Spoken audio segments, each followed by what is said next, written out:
capítulo 8, e o versículo é o versículo de número 29.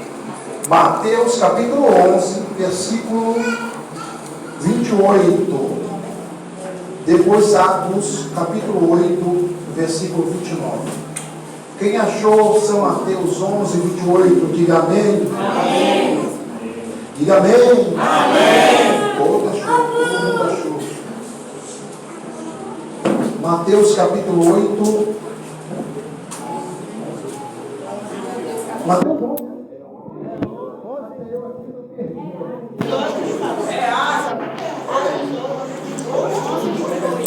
Mateus, eu tenho que pegar aqui a idade está chegando, né? Mateus capítulo 11, versículo 28. A palavra de Deus diz assim: vinde a mim, todos os que estáis cansados e oprimidos, e eu vos aliviarei. Tomai sobre vós o meu jugo. Aprendei de mim, que sou manso e humilde de coração, viu? Não é fingido, é manso, humilde de Coração. E encontrareis descanso para as vossas Almas. porque o meu jugo é suave e o meu fardo é pesado. Olha aí, é leve. Atos capítulo de número 8. Quem está comigo aqui? Atos capítulo 8.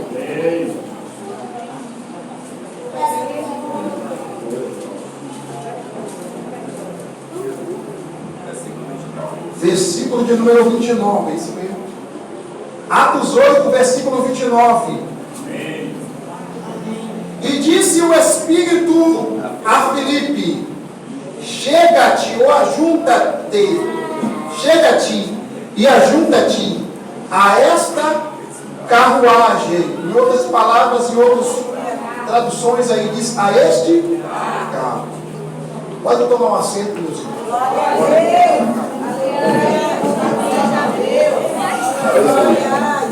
Olha aí que coisa que é. Irmãos, estamos no primeiro dia, primeiro culto do ano, que fala acerca das missões, acerca da evangelização mundial. E o irmão Jorge aqui, juntamente com a sua companheira, né, a nossa irmã Valdirene, que está aqui na junta das missões aqui, trabalhando, né, executando esse trabalho tão extraordinário, que é o trabalho de missões, escolheram este tema muito sugestivo, profético, temporal, quando fala de missões na Europa. A Europa, meus irmãos, já foi o berço das missões. Quem está me ouvindo aí? A Europa foi o berço das missões. A Europa foi quem começou a era do cristianismo pós-modernismo.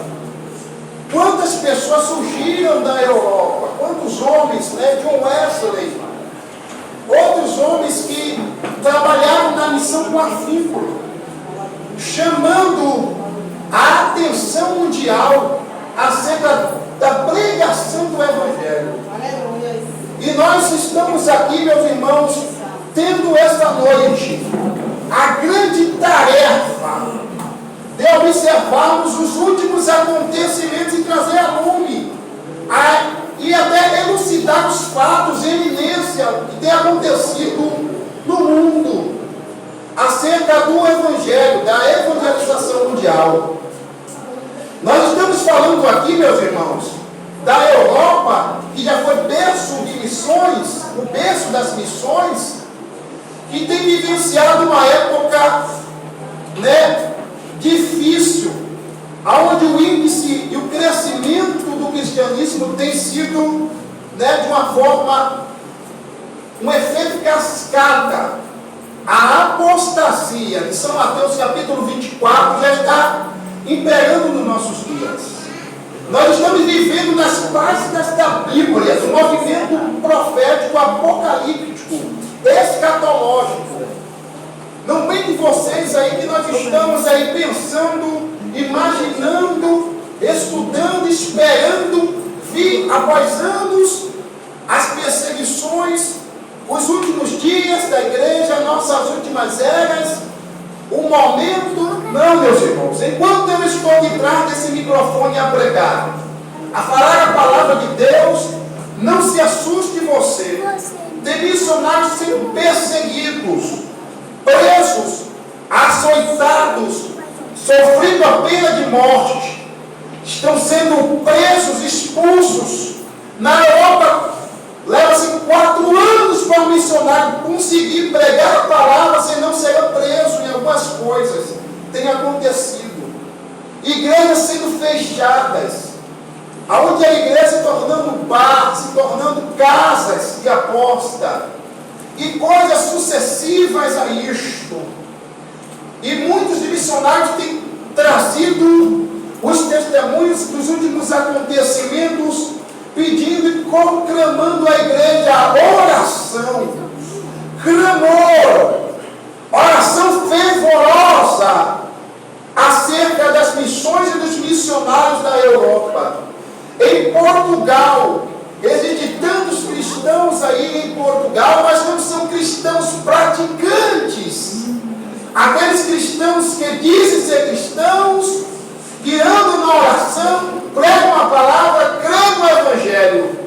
Muitos deles assumem ser evangélicos até, mas não são aqueles evangélicos praticantes, e muitos irmãos não acreditaram até a palavra como sendo toda a Escritura inspirada por Deus e pelo Espírito Santo, e tem pessoas que chegam até testificar que é a palavra de Deus. Não é a palavra de Deus, ela contém a palavra de Deus. Veja a situação do globalismo que tem pegado nos nossos dias.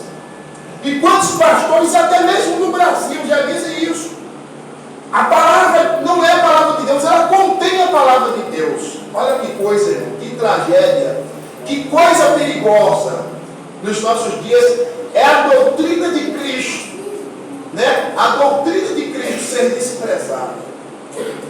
A palavra de Deus, a Bíblia Sagrada, eu estou montando esse microfone para proclamar em alto e bom som. Ela ainda é e sempre será a palavra de Deus. Isaías capítulo de número 1, versículo de número 40, a palavra de Deus diz: seca-se a erva, caem as flores, porém a palavra do nosso Deus permanece para todo o sempre. A Bíblia é a palavra de Deus. Tanta gente lá, irmãos, que já não faz parte da comunhão dos santos. Olha que coisa, irmãos. E o desafio dos missionários hoje é arregaçar as mangas e ir em busca das pessoas, usando das maiores estratégias para ganhar umas almas para Cristo. Nós precisamos essa noite entender uma coisa: nós estamos vivendo uma época da tecnologia avançada, que nós precisamos abrir os nossos olhos e usar de todas as ferramentas para pegar e anunciar a Cristo. E muitas das vezes nós fechamos os olhos e as coisas passam desapercebidas de nós. Porque eu li aqui nessa noite, eu li de forma estratégica. Eu falei: Senhor, eu vou falar do que essa noite? Eu usei desses 2 textos para a gente entender uma coisa. Olha o que aconteceu na Europa, o que tem acontecido e na América do Norte, nos Estados Unidos, onde eles eram detentores da arte pós-moderna. A Hollywood e a América hollywoodiana, irmãos, ela era totalmente berço cristã. Propagou maiores filmes evangélicos e gospels, anunciando, mas com o passar do tempo, a granulação, a exaltação deixou eles virarem as costas para Deus. E as igrejas sendo fechadas, se tornando teatro. Sabe por quê, irmãos? Lá tem muito dinheiro e poder aquisitivo, e entrou na época da teologia, a teologia que só prega e propaga a prosperidade financeira. As pessoas começaram a ganhar dinheiro e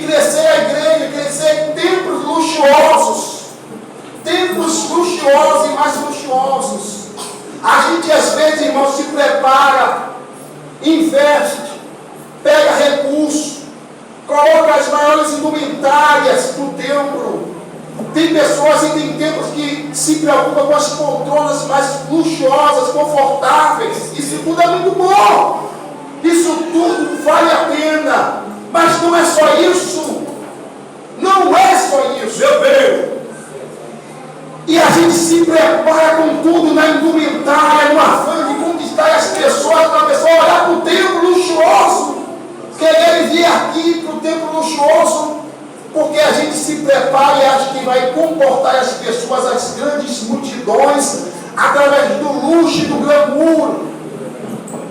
As igrejas estão preocupadas, muitas delas, com as paredes ficarem pretas, a iluminação adequada para fazer a filmagem e tudo mais. Estamos preparando uma forma de teatro, se esquecendo da palavra de Deus.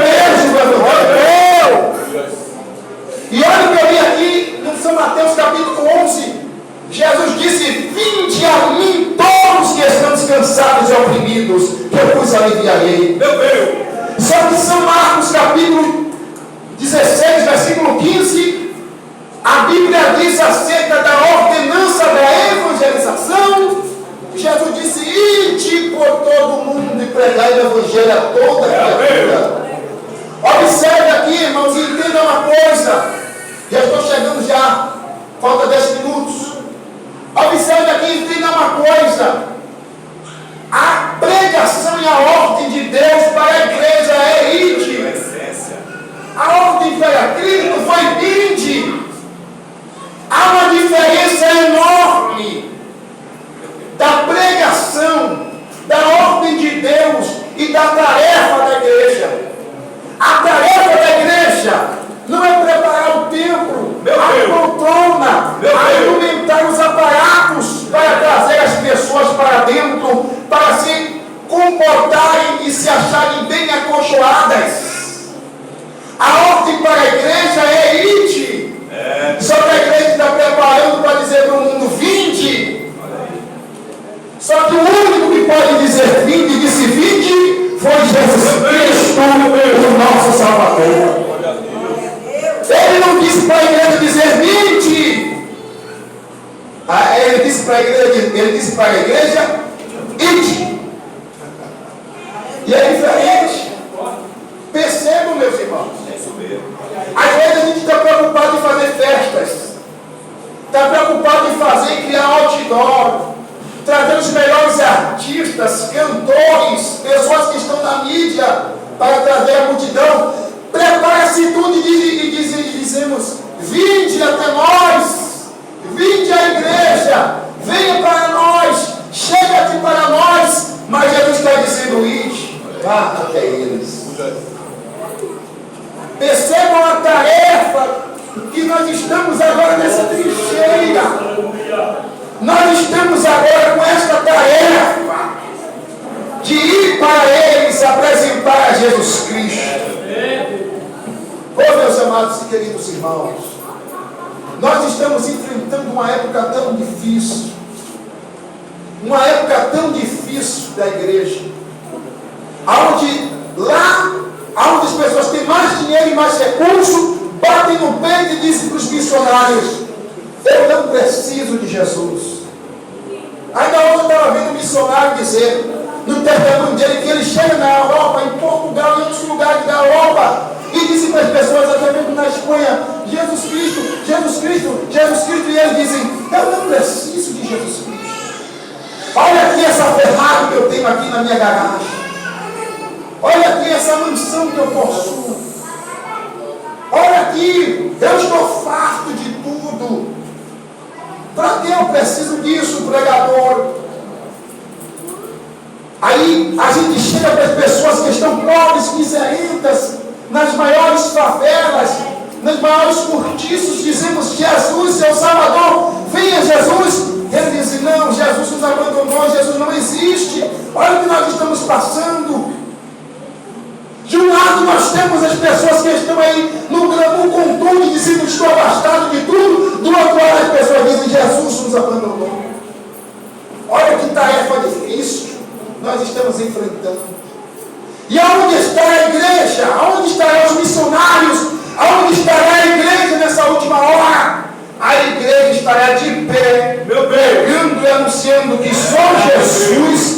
é o Senhor. Que nós estamos vivenciando na nossa nação. A época que nós estamos enfrentando na nossa nação. A nossa nação está vivenciando épocas e dias difíceis. O irmão Jorge já falou aqui, eu não vou adentrar na situação que nós estamos vivendo na época, na esfera política, social que nós estamos vivendo. Eu quero dizer que nós estamos enfrentando as maiores dificuldades na arte, na música, na política, em todas as áreas da sociedade, na família, no cristianismo, no evangelho, em toda a esfera da sociedade, porque a igreja e a família ainda é a célula máter da sociedade. Meu Deus! E nós estamos enfrentando tudo isso. É tempo de nós erguermos a bandeira ainda e dizermos que Jesus Cristo ainda é o Salvador. Jesus Cristo ainda é o Senhor. Nós teremos que orar e orar muito, irmãos, para entender o tempo que nós estamos vivendo, onde pessoas querem na força do braço mudar a estrutura, mudar o sistema, na força do nosso braço. Na força do nosso braço a gente não consegue nada. Mas se a igreja dobrar os joelhos, Meu Deus! e ainda reconhecer que ainda o último recurso da igreja é a oração, é a palavra de Deus, é a confiança no Senhor, no Deus dessa igreja, haverá mudança na nossa nação. Começa onde, irmão? Começa em mim. Começa onde? Começa em você. Às vezes nós estamos preocupados em mudar a atitude, a experiência dos outros e esquecemos de nós mesmos. A mudança está em nós.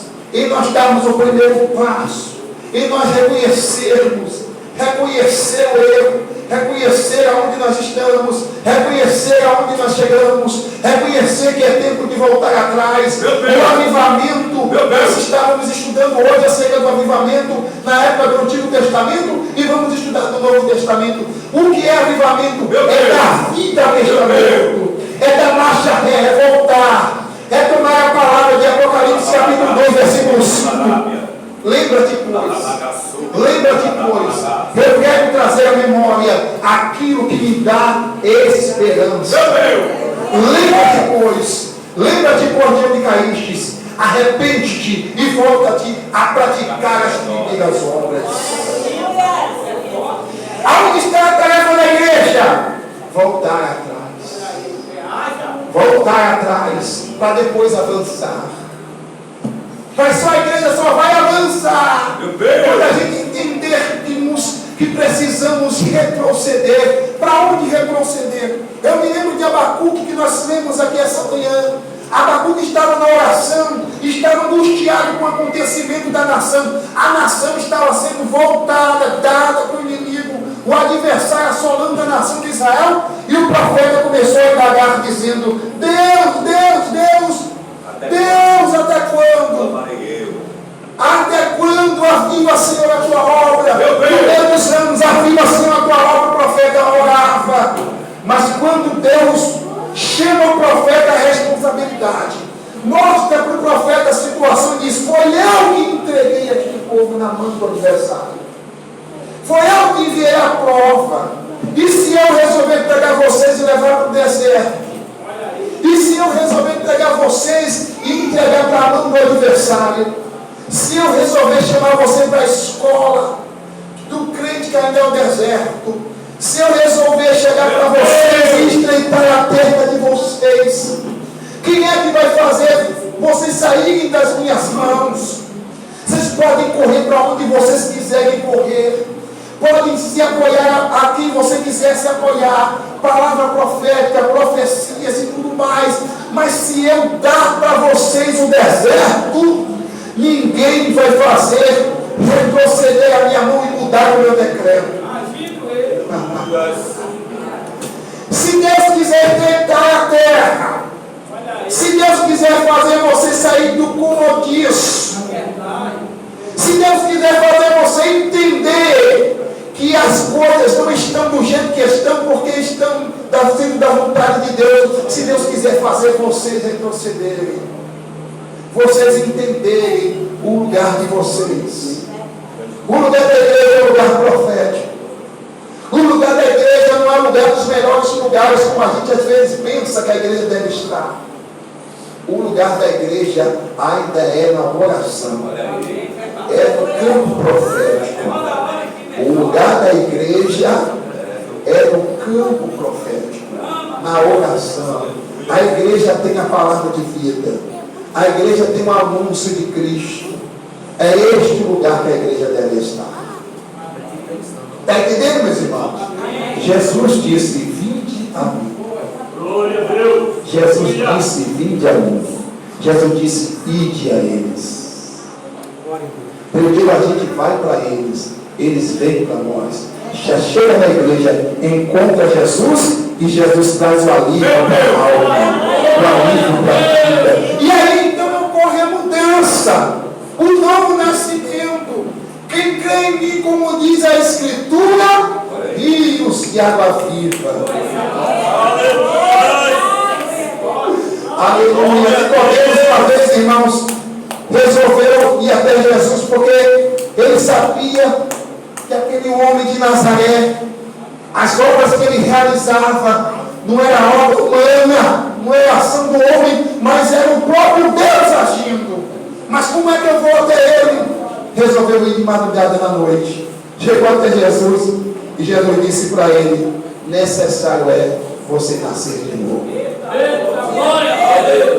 disse: como é que pode eu, sendo velho, sendo homem, nascer? Eu não posso voltar para o ventre da minha mãe e nascer de novo. Ou Nicodemos, como é que você, homem da lei, não entende dessas coisas? Como é que você não entende disso? Vai entender as coisas do Espírito. Jesus estava falando do nascer da água e do Espírito. Aleluia.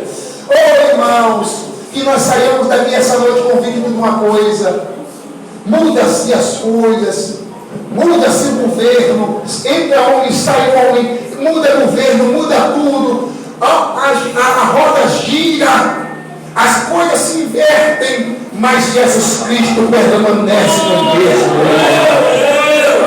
E é lá que a igreja deve estar. A igreja deve estar na cruz de Cristo. Na cruz de Cristo, anunciando a mesma palavra, o evangelho da salvação. Jesus ainda está dizendo: quem é você? Quem são vocês? Esse lugar que eu não coloquei vocês nesse lugar, eu coloquei vocês como voz profética em meio ao mundo corrompido. Oremos pela nossa nação, oremos pela nossa pátria, oremos pela Europa, a janela também 1040, oremos pelo celeiro de missões, para que Jesus se levante homens e mulheres comprometidos com o Evangelho de Cristo. Entenda de uma coisa: Jesus não prometeu dar a você casa, carro, mansões, luxo, vida luxuosa. Jesus não prometeu você viver uma vida largada, comendo do bom e do melhor. Mas Jesus prometeu para você nos céus. Jesus prometeu para você uma vida de paz. Mas que é a paz? É a paz que o mundo dá? A paz do mundo, o mundo está em paz quando tem poder aquisitivo, carro bom, conta gorda no banco. A paz desse mundo não é a paz que Jesus promete. A paz que Jesus dá é a paz que excede todo o entendimento. É no momento de crise, no momento de luta, a gente vê o crente sorrindo. Aquele hino que diz: quem vê o crente sorrindo, de repente pode até pensar que o crente 24 horas vive sem motivo para chorar. Há uma diferença. É porque o crente, quando chora, ele chora não para o mundo, ele chora para Deus. O crente, quando ora, o Senhor responde. A oração do crente estremece monte. Quando ele clama, o Senhor atende, porque tem um grande valor a lágrima do crente. É assim, meus irmãos, é esse evangelho. Amém, irmãos? Que Deus em Cristo nos abençoe. Eu agradeço a minha rica oportunidade Retoma o microfone na nossa glória, em nome de Jesus, ao pastor da igreja, em nome de Jesus. Amém? E que Deus empenhe com a abençoe.